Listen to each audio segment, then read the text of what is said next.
I'm Josh Allen, and welcome to the Baked In Podcast, where I sit down with industry innovators to uncover the unique ideas and values that are baked into their businesses and have led to extraordinary success. Today, we're diving into the world of hospitality, leadership, and creative business models with Matt Longueville, founder of STL Barkeep and the owner of two standout St. Louis bars, the Vandy and the newly opened Off Elm. This podcast is presented by Busey Bank, my banking partner for my business since 2007. Busey understands the importance of putting your money to work for you. From their business checking and savings accounts to fraud protection and receivable services, Busey is by your side. Rely on their experts to secure and streamline your operations to help you maximize value and minimize costs. Discover how Busey Bank can support your business at busey.com/business. Matt's journey is a fascinating one. Back in 2017, he was thriving as a consultant in the beverage industry, convinced that owning physical locations wasn't for him. Fast forward 6 years, and he's not only opened two bars, but is also pioneering a co-op inspired approach to reward his key leadership team. A bold move designed to navigate the seasonality and the challenges of the hospitality business. In this episode, we'll unpack what led Matt to transition from consulting to brick-and-mortar, explore the behind-the-scenes work that keeps his businesses running smoothly, and dig into the metrics that guide his decisions. We'll also discuss the innovative ways he's supporting his team and his vision for the future of St. Louis Barkeep and beyond. Let's roll.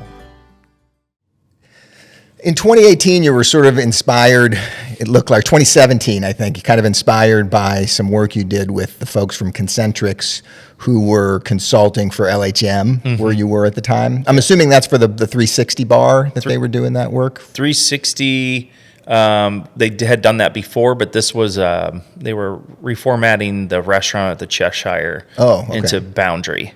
Gotcha. So, but they have done, I think, all of their And properties. you were at Basso and Boundary at the time? Yeah. And you kind of saw that there was another side of the industry besides standing behind a bar all day. Yes. So what was the appeal to kind of thinking about a different way to approach? Well, it's just, it's a grind, restaurant, bar life, at least the way it was, 60 hours a week there, coming off this last week when we opened. Was trying to do the math. It was, drop my kid off at school at 9 o'clock in the morning, was getting home at the earliest 9 o'clock. Yeah, you got to stop doing the math. Yeah. Well, I got to stop working those hours. It's like, okay, cool. Like, these guys are working normal 9 to 5 hours. They're traveling, they were doing this all over the country. It wasn't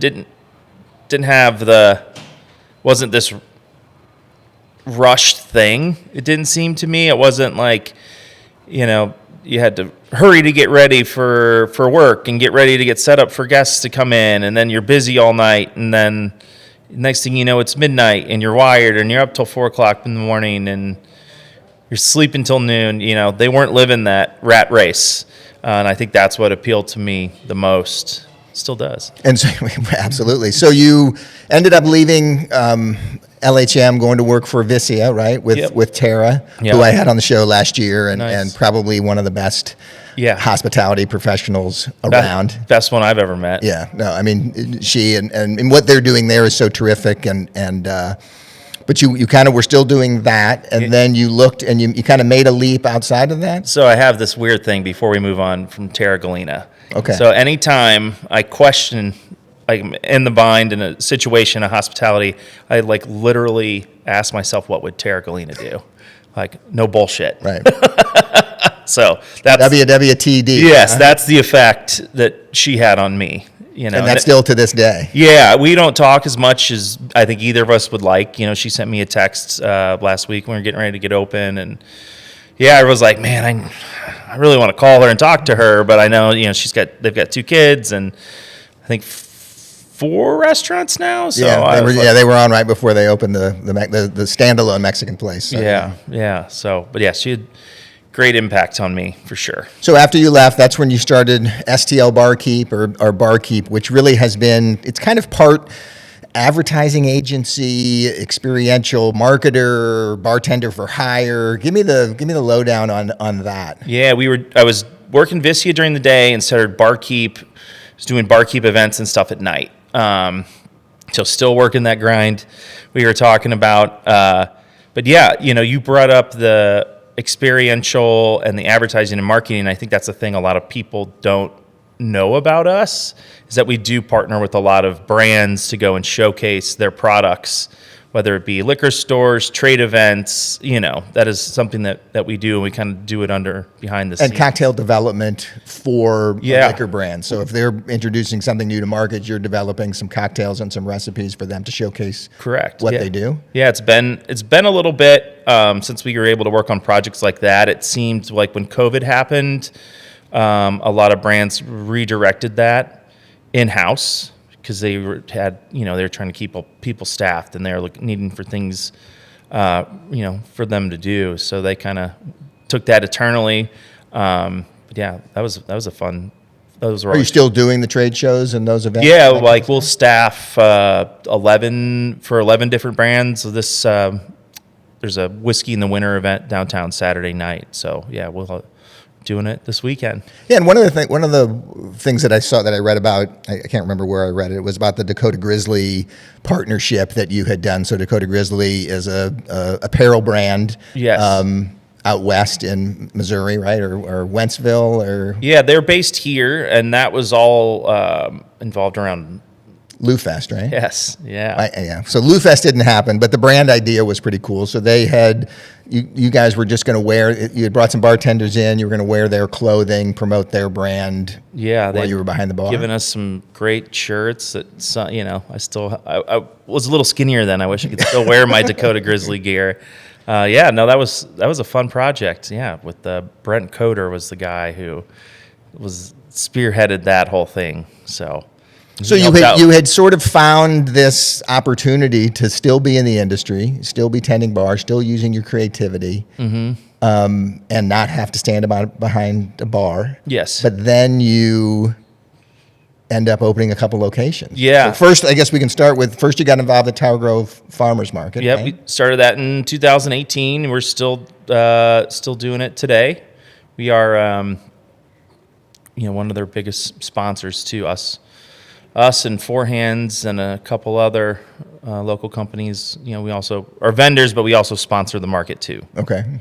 So, and that market's grown up, obviously. So we were a part of it probably with the bakery for the first 10 years, I think. A few hundred people on the weekends, and then grew to a few thousand people. And I think turnover's good at certain points, especially for businesses, because it's such a great avenue for emerging brands to be a part of. But we still try to get down there, and it's really, what they've done there is really amazing. It really is. Yeah, totally. 100%. Yeah. It's insane.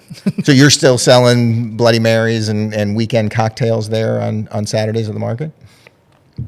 Yep, still there doing Bloody Marys. I always like to talk about when we started. We worked with a local farm out of Southern Illinois called Double Star Farms, and bought 2,700 pounds of tomatoes. And they took us to this production facility in Ava. And, Mennonite, right? So liberal Amish, I guess. Okay. They're not a lot of Amish beliefs, but they still, use technology and kind of do that. They're not like horse and buggy, no electricity. But at this Mennonite facility, and they made us our own Bloody Mary mix. And we had, 2 pallets of it, and we labeled it at the Tower Grove Farmers Market Bloody Mary mix. It was delicious. I would love to be able to go back and do that again, but that was a one-time deal. One-time deal, yeah. But that was cool, and And so so you have this. So the farmers market still, it's not brick and mortar. There's it's a Saturday commitment. You can always stop, right? You have an out, I guess we'll call it. And then drove you then to end up opening the Vandy? Like what was the idea when you sort of had said, because I read a few times, like, I'm never going to have a location. Yeah. I think you had, and maybe we can talk about it if you want, you had a failed enterprise when you were younger. I did. Is that the bar in Carbondale? It is, yeah. So that... You want to talk about that? Not really. No, that was a previous life. Okay. Made a lot of mistakes and was stupid and young, and a lot of It's a good time to make them. A lot of regrets. Right. But yeah, came back. So obviously a little gun shy from that experience. Learned a lot of lessons. Right. Definitely gun shy, but it was about consistency. So Barkeep, we were always busy from April to October. November was always slow or non-existent. We would be busy for December, and then nothing really January, February, March for the most part. So when it was just me, I could build up my savings over those months and then, be like, okay, we're going to chill. And so before we move on to the Vandy, has that changed as that business has matured? Have you filled out the calendar, or is it still dead in first quarter of every year? It's just how the deal is. Yep. Still dead. November, a little bit more consistent because of the brand work, through November, so we're, I think we administered something like 15 tastings this weekend, 15, 16 tastings. But yeah, so January, February, March, so I have a lot of people who had started, the busier you get, the more staff you have to take on. You hate, I always tried to communicate. One year when we really ramped up, I didn't communicate to the staff like, hey, slow time's coming. And I ended up like, oh man, that was really shitty of me to do. I should have, slowed down a second and be like, hey, it's just so you all know, like, after this Frosted, our holiday pop-up bar at Tower Grove Park, after that's done, like, I don't really have any more work for you. So what's the format of the employee for Barkeep? Are they independent contractors? They're just regular employees. They are. So they're W-2 employees working for you? Legally, you can't have independent contractors as bartenders. Okay. I found out. So, yeah. Good to know, right? Yes, good to know. Good thing it happened. I got hit for some employer taxes. They're like, nope, you owe us for those employees. So these are year-round folks now. Yeah, because a lot of, like with us opening the Vandy, we took Barkeep staff, opened that. We did the same with Off Elm, Barkeep staff. Some people from Barkeep don't necessarily want it to be full-time, and they're okay with it, being a, second job and picking up when they can, right? But then other people, want to do it full-time, right? And want consistency. And so that was one of the big things. I wanted, more consistency for them. I wanted more consistency, ideally, for, for my family, income-wise. One of the other big things, too, was we needed to get a liquor license in the city. We had our liquor license. We have what's called an unlimited caterer's permit through the state of Missouri. So we pay a set amount a year we have to get, and that's how we kind of operate. And then anywhere we go, we have to file a permission letter with the state within a certain amount of time before the event saying we have permission to be there, to serve alcohol. Do you have to do that with the municipality also? You have to do it with most municipalities. Some municipalities don't have anything in their code for it, so then it's just get the state license and that's enough. But we were doing so much in the city, and our first license was actually based out of Wentzville. The city of Wentzville hooked us up with their business incubator, really low rent. They kind of helped. They were like, yeah, we'll give you a liquor license and, kind of run your shop out of here. But the city was like, okay, you're doing 6 events a week in the city and the tax dollars are leaving.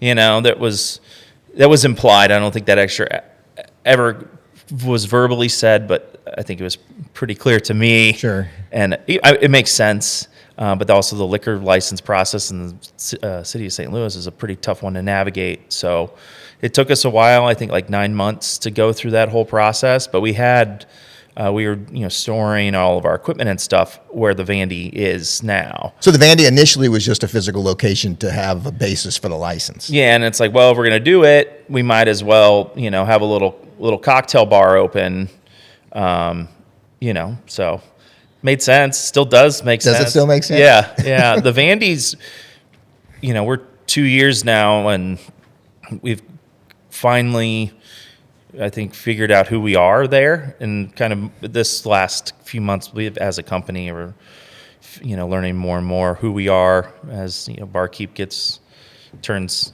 7, 8.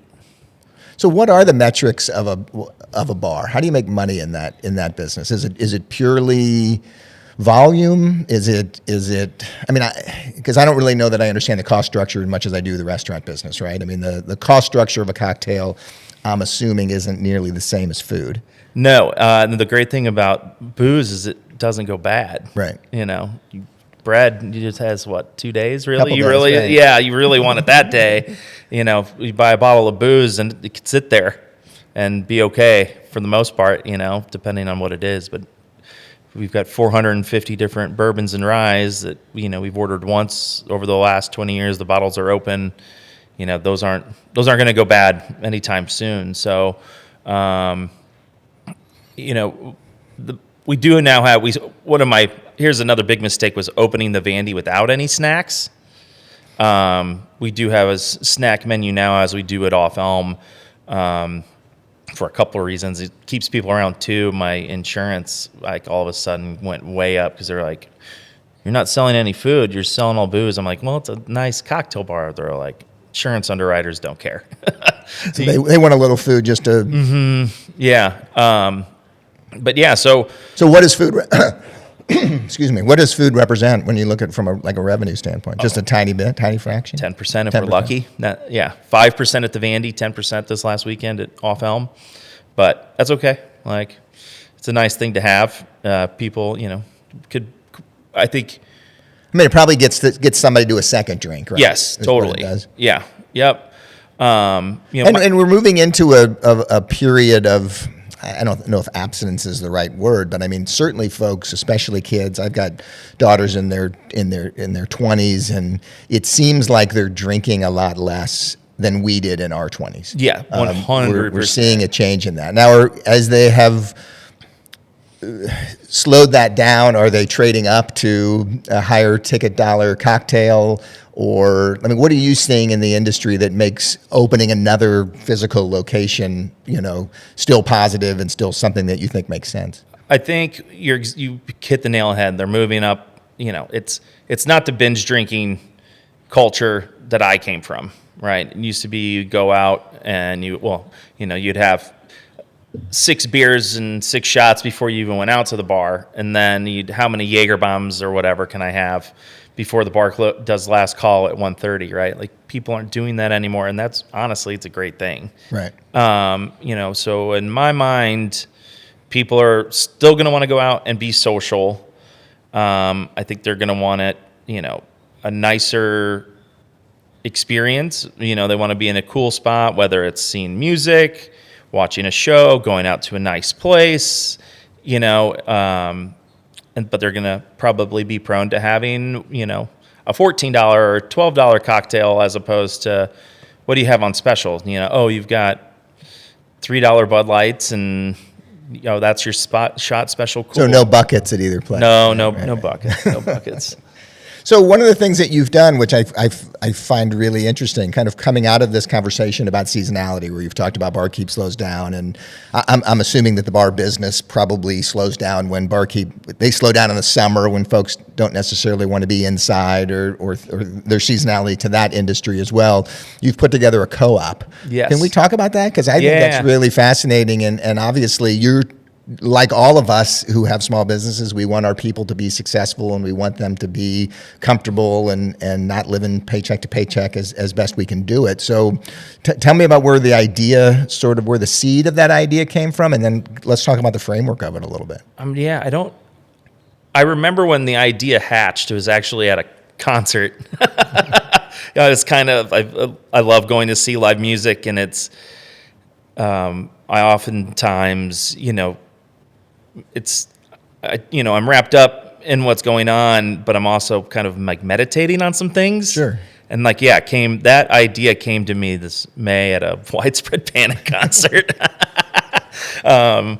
But yeah, I'm like, I want to reward people. I want people to get paid a good living wage. So is there one umbrella company that everybody works for, or do you have, because of the liability issues or whatever in the liquor business, are all three businesses separate? Technically, they're all three separate, but all the investors that I have 2 investors. They own, they're part of the co-op. They own pieces of everything. Okay. And then our main core, like essentially the managers of each arm of the business are all like part of the co-op. So they'll get, essentially, they're members, right? So they don't own it technically, but they'll get revenue share as if they were owners. So the 3 businesses are contributing profits to this co-op. Correct. And then those are paid out in revenue share to the core leadership team across the organization? Yes. Yeah. We don't have to talk about the real dollars, but from a percentage standpoint, 100% of that gets paid out? Do you hold some of that back for investment to move the business forward? Like what does that look like if there's $100 of profit between the 3 entities that go into the co-op? Is $100 then shared out? We're still working on it. Okay. We just hatched, like this idea came to me in May. We implemented it Q4. So this is our first quarter. Really need to see what things look like. Obviously, opening this new spot, that's not going to show any income, right? Any profit from that. But yeah, ideally, this first one, I'm going to probably, my percentage might stay in, right? And then we'll kind of leave it and get a little cushion going. But so you're included as well in that revenue share? Yeah, I'm 60%. Okay. Yeah, because then it's divvied up, maybe a little bit less. Monday morning. Yeah. No, math. What was the feedback of the team when you? They're excited. They're excited because we had a great fall and winter at the Vandy, and I gave everybody these raises, and then all of a sudden, it became spring, and it just, revenue shrunk, and like it did the year before. I thought we're over the hump, right? We found our rhythm. We got a good team. We're kind of cruising. I kind of expected us to kind of keep kind of just on that path. And I was like, well, you can't give somebody a raise and then take it away. And so it's transition. One of my bartenders was leaving. She's a partner at the new Atomic. Okay. And then another one of our bartenders left the bar. She didn't leave the industry because now she's a salesperson for a distributor. And then Pat, our beverage director, my right-hand guy, plan for him, was always to go to Off Elm, and help us get this new spot open. But he was running the Vandy. And so we were able to bring in a younger, fresher face, kind of geared it more towards the Grove, tried to really, dial that in. But then that way I was able to kind of reset, and be like, okay, this is the wage I can pay. But then when it's good, the person who's there running the spot, they need to be rewarded and get bonused out. And it also, allows you to draw on that expertise and that energy to the other places if it's needed, right? Because now there's an incentive for somebody to go help at Barkeep in the summer if there's a big event going on, or maybe cover a shift or do whatever needs to be done at Off Elm when you're getting started, and without any I don't know what the word would be, like there's no negativity towards that because I'm rewarded for the success of this whole thing, so let me go figure out how to help you go do it. Right. Yeah. And there was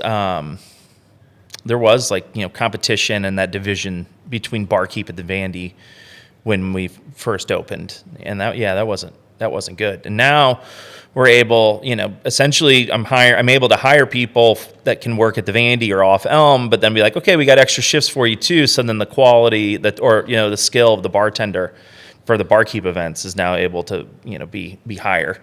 As before is like, oh, you got a good personality, you're friendly, because we do a lot of like cocktail batching for our high volume events, right? Like one of our main people will be putting all the components together behind the scenes to make sure it's delicious, and then here, pour it over ice, put a garnish on it, and be nice. But now we're able to have a higher quality. I don't want to say higher quality because that's wrong. A higher, somebody with a different skill set, right, that can talk about the autonomy of a cocktail a little bit more. So that's a good thing for sure. So do those core leaders play a role in, I mean, obviously they do, but in what way do those core leaders play a role in sort of building culture? And what are you trying organizationally to bring together as you think about the people? I want people that are positive. I want people that can communicate, and that we can openly communicate with each other. I think it doesn't matter what industry you're in. If your leaders can't communicate amongst each other and then communicate with their staff, that creates issues for sure. Because communication isn't always easy. Right. It can be really difficult. I mean, hospitality is not easy, and obviously you came out of. I mean, you have worked for some very skilled hospitality folks in St. Louis. I mean, I think you spent some time with Kevin Brennan, if that's right. Yeah. Kevin's. I mean, we were next door to Kevin for a long time in the Central West End. We had a cafe there for, I guess it was a minute, but about a year and a half. And I know Kevin well, and I mean, finding the kind of people to drive that level of hospitality is not easy, because there's a difference between just making a great cocktail and serving a great cocktail. For sure. You nailed it. Because one of my big sayings is, it doesn't matter how good your food or drink is. If you're an asshole, that's, people are going to remember that. Right. Like, it doesn't. And it's not that hard to not be an asshole. Like, but some people find it a challenge. Totally. Yeah. It seems like an easy task to just not be an asshole. So with bartending, like serving, obviously tips become a big part of that equation. Or is everybody part of that tip? So the revenue sharing is beyond that, or does the core leadership team not play in the tip game because they're leading and not bartending? How does that all work in your business? So our director of operations for Barkeep, she's not in the tip pool because she's on salary. Okay. And if you're on salary, you can't be in the tip pool. And the Vandy bar manager and Off Elm bar manager are, because they're hourly employees and they're working. Right. A big piece of, right. They're there doing it, and they're leading by example. They're the ones that are working the long, but then they're rewarded, right? At the end of the night, it's it incentivizes them during the shift. Very transparent with my team. Something else, the person who does all of our food is also gets a full tip share as if they are a bartender or server. So it goes. We're trying to be equitable, because that's you're from the restaurant industry. Sometimes the salaried managers make less than everybody that's working. Right. Like my first job in St. Louis was at the Field House right around the corner. My base pay was $500 a week, and then I could bartend, but I could only bartend being in the tip pool when I was the only bartender. Okay. Because I couldn't be in a tip pool with everybody because I was on staff. Right. So you've got servers making twice the money that you're making. Yeah, working half. Right. I was there 60 hours a week. It was tough. So yeah, that's how we do that. Yeah. And so you're just kind of sort of evolve with this thing and sort of see how it plays itself out. But the overall feedback has been positive. Have you seen any organizational changes or behavioral changes in people just with the initial launch of the co-op? I mean, have you seen an impact of it in the short term? I think everybody's really appreciative. Nobody was expecting it. It didn't come out of like a moment of panic.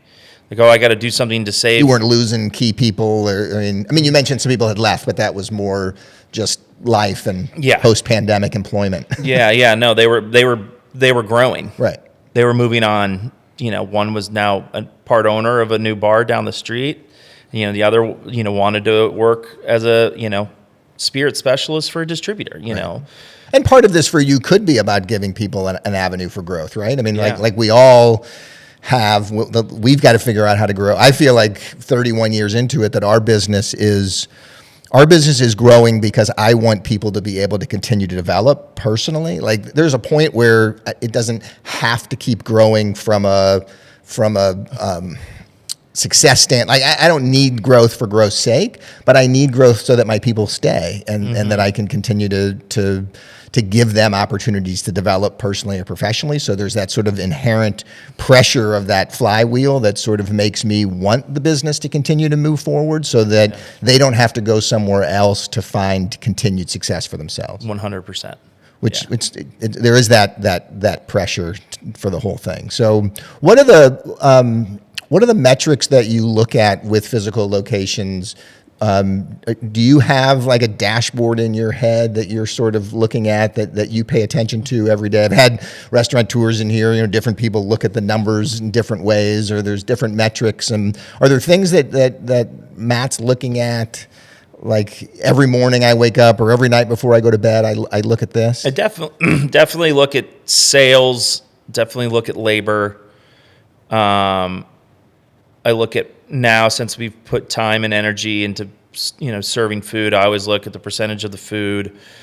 I try it, you can only, during the Vandy, it's pretty mellow during the week, but you still have to have at least, you have to have 2 people there, right? So I can't dwell on labor, which is my biggest expense, but it's necessary, right? Like we're kind of a people business, sure. When it comes down to it. And as you look at when you talk about seasonality, are there the months that you gotta hit it out of the park these months in order to carry over for these months, and so you're sort of. Is that sort of looking at it year over year, or do you have like a base number that you're sort of, I can go to bed and feel comfortable because I hit X? Well, that's probably why I'm a little uncomfortable right now is because this year we're taking all of that extra and putting it into our new spot. So that's kind of thinking, hoping, wishing that that's going to be more consistent year round because we are in a great neighborhood. It's... and we'll plug it. It's Off Elm is the new spot that opened up right next door to Bagel Union, or a couple doors down from Bagel Union at Elm and Big Bend. Correct. Which is a great spot. A lot of folks that can walk there. It's I heard a lot of that this weekend. Oh, we're living the neighborhood. We walked on down. I was like, that's great, because that's what we want. There's one family that's been in there 3 times. We've only we opened technically Friday and Saturday and had 4 soft openings before. I got to tell you a story about one of the soft openings. Yeah, let's hear it. So it was not this Saturday, it was the Saturday before. We were full, full bar. Pat, our beverage director, I'm running to family friends. It was super cool moment, but Pat comes and he's like, I need you now. And our toilets were backing up. We had a sewage backup. I had to ask everyone to leave last Saturday. This is the soft opening Saturday. Yeah. Like your worst nightmare. Right. And because I was there, trying to fix the toilets frantically, I wasn't at the front door maintaining. And so people were like flooding in. It was just one of those like, oh man, like this is terrible. Got it cleaned out Sunday morning. And then a company came and ran a camera into it on Monday, and they were like, oh, there's a sewer break. we're going to have to tear up Big Bend. I'm like, what? And then we got a second opinion, and the second opinion was like, there's no break. So I don't know what the first guy's deal was, if he was about ready to like drop a referral or something to try to get some sort. It was total bizarre, but like one of those, it's just part of the roller coaster of the last. Well, I'm impressed that you had the mindset in advance of an opening to wait for a second opinion and not just react to that first guy. And yeah, it makes me sick in my stomach still. It makes me a little sick to my stomach, and it wasn't even my deal. Yeah, So, yeah. Yeah, plumbing's the worst. Like Plumbing is the worst. I want my kids to be plumbers. They show up when they want. They charge what they want. You know, sounds great. So they're never short of work. have the. I mean, obviously, you went into that. Your initial thought was, I don't want to get into the bar business. Now you got a couple of them. Mm-hmm. Has it surprised you the scalability or the margins or something that sort of has excited you enough to keep doing that? Like, I mean, obviously you had worked in the industry, and you had your share of not success when you were younger, but has the business where it is now kind of surprised you in sort of that approach? I don't know if I'm surprised at the business, but as we talk about it, I guess I should be surprised that I went back and did it again and then doubled down on it. Yeah, that's probably the most surprising. Like, what was I thinking? So what part of it keeps you up at night when you mentioned that? I mean, you mentioned a little bit, some anxiety, obviously, as we all have with a new opening, certainly, but anything in particular? I'm feeling a lot of pressure. I feel like the expectations are really high. And I think we all know when you go into something with high expectations, there's a really good chance that you're going to get let down. Whose expectations are really high? Your guests? Yeah, I feel. Everybody's talking, and they're all very sweet, right? Oh, we're so excited you're here. We're so excited you're here.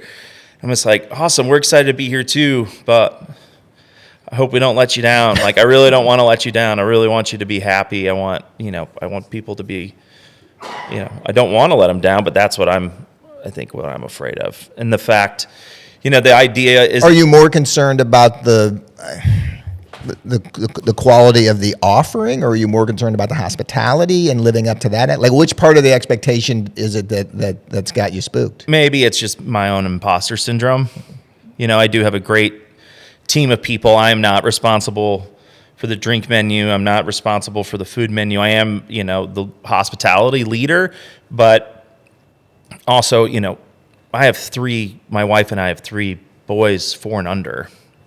Oh yeah. Like, I'm not supposed to be there every night, and we're going to get this place open, and I'm going to, try to find that balance of, but Pat is also our partner in this, right? And Pat, he wants to be there. He loves, he thrives on that. Like, he's like, no, my day starts at 1:00, dude, not 9 a.m. Right. I'm like, great. Then, so that's the plan. And then hopefully we develop, another hospitality leader, to come in and, own that place. When I say own it, like, feel they would become the next member of the co-op, sure. Right? Is my plan. And then Pat can then start overseeing all of the businesses.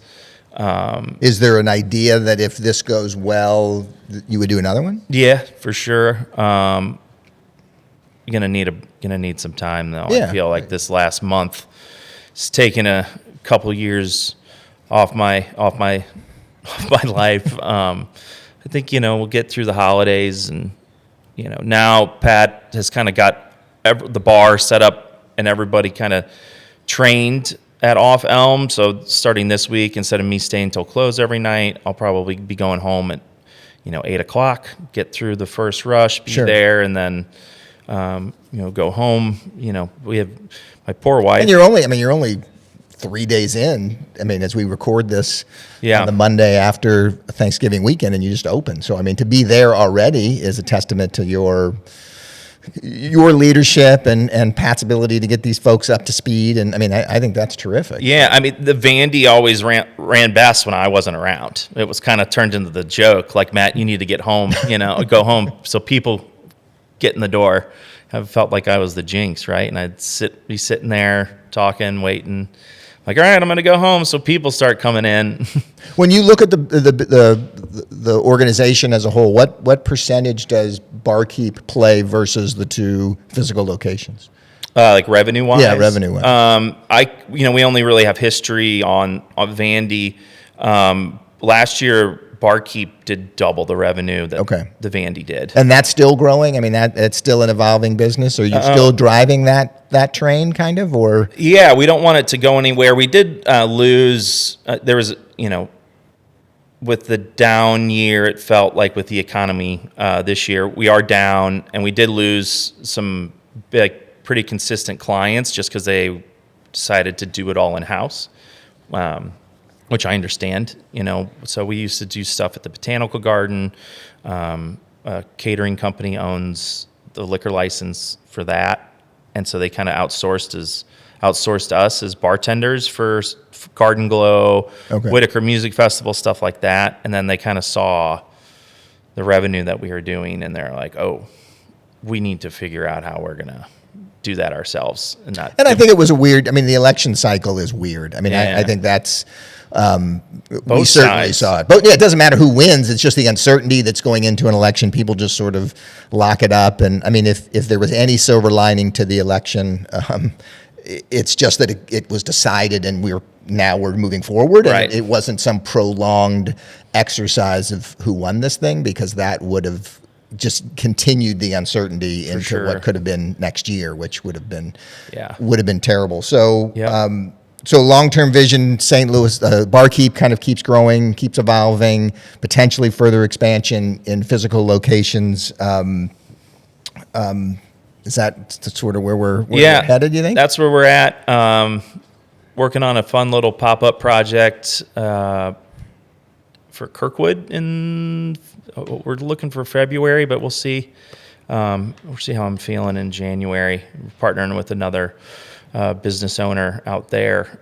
So does a pop-up for you sort of a way to try a market and see if there's an opportunity in Kirkwood, or is it just a particular brand that you're wanting to be involved with? Well, it was an idea that I had. I feel like I shouldn't talk about it because it's not.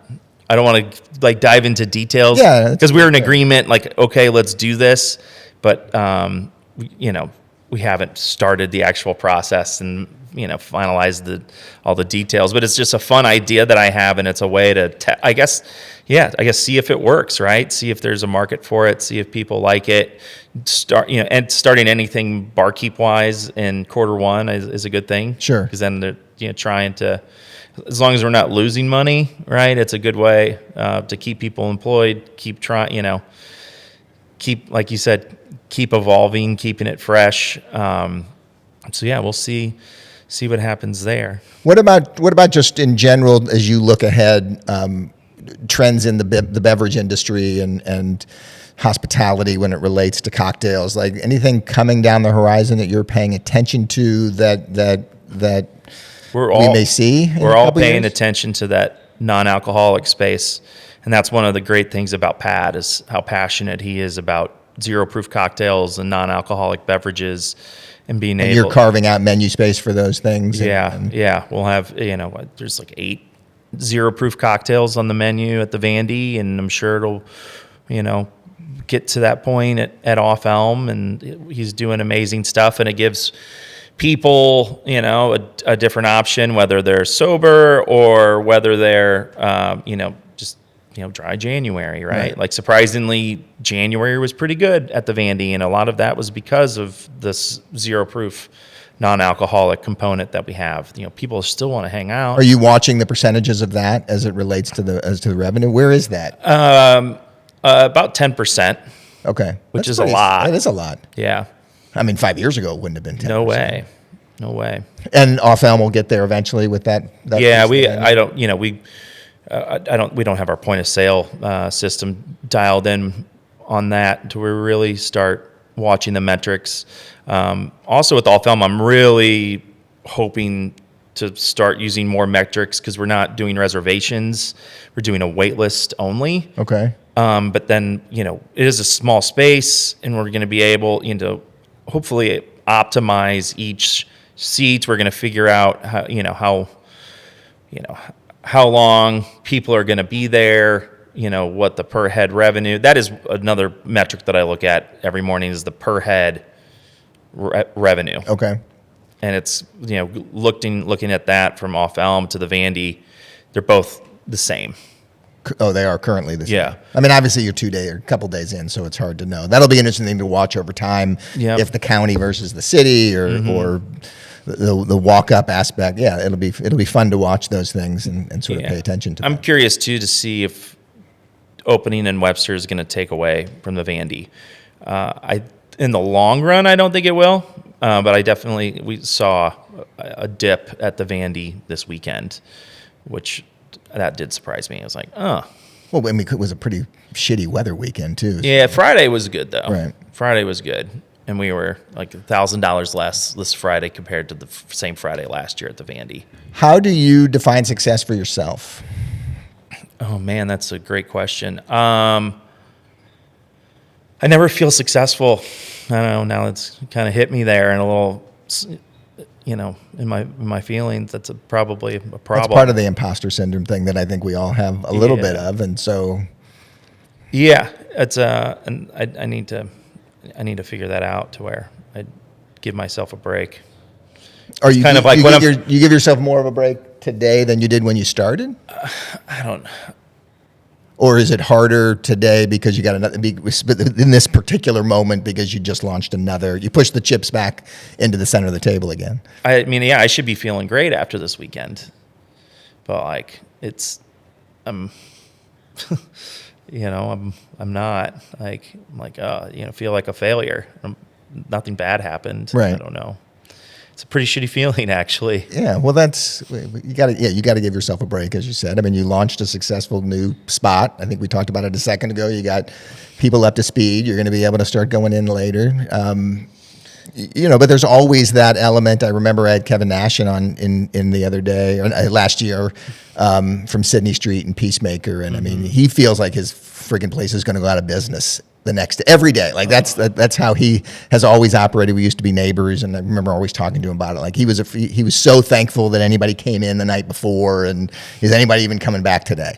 Yeah, there is that element of that fear that sort of always is an undercurrent that lives there, but you got to be able to find the success and the joy when things are going well. Yeah, that's good to hear. I'm not alone, right? I guess misery loves company. Yeah, that's why I'm doing the podcast.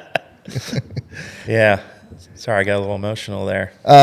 So father of 3 boys. I didn't realize they were that young. That's a crew under 4. We had twins in March. They were 3 months premature. Spent 100 days in the NICU. They doing okay now? They're good now. They just need to sleep. Right. Well, yeah. Give their mom a break. My poor wife, I've been able to get her some help in the evenings, but I'm still, I've been dropping my oldest off to school every morning, picking him up every day at 4 in between all of this work. But yeah, she's been carrying the load at home. That's I think another thing. I've been so used to. Now, was she involved prior to kids? Was she involved with the business? She is definitely involved with the business. Obviously ideas. Financially, right? Sure. We're all in it together. Yeah, yeah. So she helps with a lot of the legal side of things. Help navigate licensing. She's kind of the HR, right? Like and we've been very fortunate. There hasn't been a lot of issues, right, HR wise this year. But there's always personalities, and how do we deal with these how do we get the most out of these people? How do we make somebody who does have an issue, how do we make them feel heard and validated? And then, so she helps a lot with that. And that's not easy stuff to do. No, and she was working too. She got laid off last October, though, and it actually ended up being a blessing, since she was pregnant and the NICU, the twins and all that. So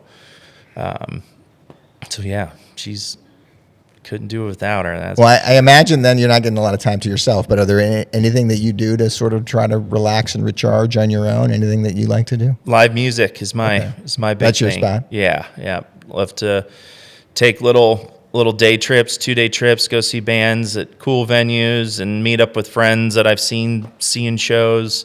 It's kind of my dirty little secret. I'm a undercover hippie, going and flying to see Fish or My Morning Jacket. I was talking about seeing Widespread Panic and stuff like that. So that's my. I worked at a bakery when I was 20 years old, and the kid, who had more seniority, on the overnight shift, got to listen to music, and this kid listened to Fish from 9 p.m. to 6 in the morning. I hate Fish. I can't do it anymore. Well, it's not for everybody. Matt, it's great to get to know you and to meet you, and I know you're not getting any sleep, one with the boys and the businesses, but I think you're doing great. Sounds like you're doing well. Let's stay in touch and see how this continues to go. But I do appreciate you spending a few minutes today. Yeah, thanks so much for having me on, and great conversation for sure. All right, good luck to you. Thank you. You as well. Thanks so much for joining me today. I can't tell you how much I've enjoyed sharing these insights from folks I truly admire. Be sure and follow the show in your favorite podcast player to be alerted to newly released episodes. And share a comment if you have any feedback or future contributor recommendations.